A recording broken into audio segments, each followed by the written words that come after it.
सगळ्यांना. तर आज आखाड महिन्यातला तर शेवटचा दिवस आहे, त्यामुळे ना या महिन्यात आखाड महिन्यात आहे ना सगळ्या देवी देवतांना गावात जे आहेत ना तिथं जातो आम्ही. तर आता सगळ्यात पहिल्यांदा ना आम्ही आमच्या कुलदैवतेला आलोय, काळूबाईच्या मंदिरात. चला इथल्या मंदिराचा परिसर तुम्हाला दाखवतो. पण त्या अगोदर म्हटलं पूजा वगैरे आधी करून घ्यावी, त्यानंतर बाकीच्या गोष्टी करून घ्याव्यात. यांना म्हटलं मी पूजा करते, तुम्ही व्हिडिओ काढा, म्हणजे दोन्ही कामं होतील आणि सगळ्यांना व्यवस्थित इथलं मंदिर वगैरे दाखवता येईल म्हणून. तर आषाढ महिन्यात ना नैवेद्य आणि नारळ सगळ्या देवी देवतांना करतात, म्हणूनच आज आलेलो. सगळ्यात आधी तर नैवेद्य वगैरे देवीला अर्पण केला, नारळ फोडून घेतला आणि आरतीही करून घेतली. तर इथे ना मातेच्या दोन मूर्ती आहेत, एक जुनी मूर्ती आहे आणि एक नवीन मूर्ती आहे. तर मला हे घरच्यांनी सांगितलं, तेच तुम्हाला मी सांगते. तर काळूबाईची ही जुनी मूर्ती आहे, सगळ्यात पहिल्यांदा जी इथे होती ती, आणि त्यानंतर ही नवीन मूर्ती तयार झाली. त्यानंतर अहोंनी पण पूजा वगैरे करून घेतली. आता जर पौर्णिमेला वगैरे आम्ही इथे येतो बरं का, जसं जमेल तसं, तर आपण आपल्या कुलदेवतेचं केलं पाहिजे. आपल्याला जेवढं जमेल जसं तेवढं, नाही काही जास्त जमलं तर आपण जाऊन दर्शन तर घेऊ शकतो. त्यानंतर ना बाहेरचा परिसर दाखवला, अशा आजूबाजूला नारळाचे झाड आहेत, समोर असं मंदिर आहे छोटंसं. अहोंनी तर बाहेर म्हसोबाचं मंदिर आहे, तिथे नारळ वगैरे फोडून पूजा करून घेतली. आता इथलं तर दर्शन झालं आपलं. आता इथून ना आपण तुकाईच्या मंदिरात जाणार आहोत, ते माळावरची देवी आहे. चला आता तिकडे जाऊयात, तुम्हाला दाखवते. तर या मंदिरात आलं ना की छोटा हप्सा आहे बघा असा. इथं आले की रुग्वीला हे काम करायला भरपूर आवडतं. आता त्यानंतर ना दुसऱ्या मंदिरात जाण्यासाठी निघालो, चला दाखवते तुम्हाला. तर आपल्याला इथून ना असं माळावर मंदिर आहे, आता इथून दिसत नाहीये, चला पुढे होऊन दाखवते तुम्हाला.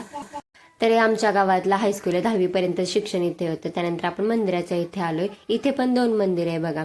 हे जे आहे ना हे दोन्ही पण तुकाई मातेचेच मंदिर आहे, खाली आणि एक माळावरती आहे. आपण आधी खालच्या मंदिरात जाऊयात. आता मंदिराला लॉक होतं ना, त्यामुळे बाहेरूनच पूजा वगैरे केली आणि त्यानंतर इथे माळावरती निघालो बघा देवीला.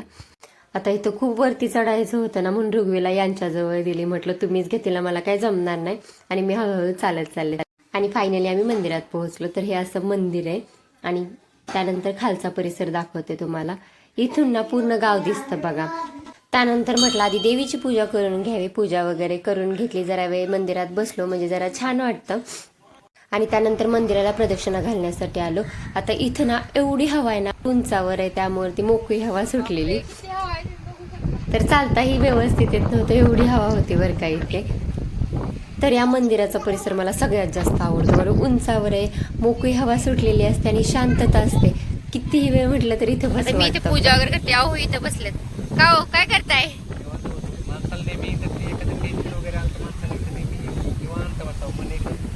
आणि प्रसन्न होऊन जातो. नाही खरंच बरं का, जागाच तशी आहे. तुम्ही बघू शकता आजूबाजूचा परिसर.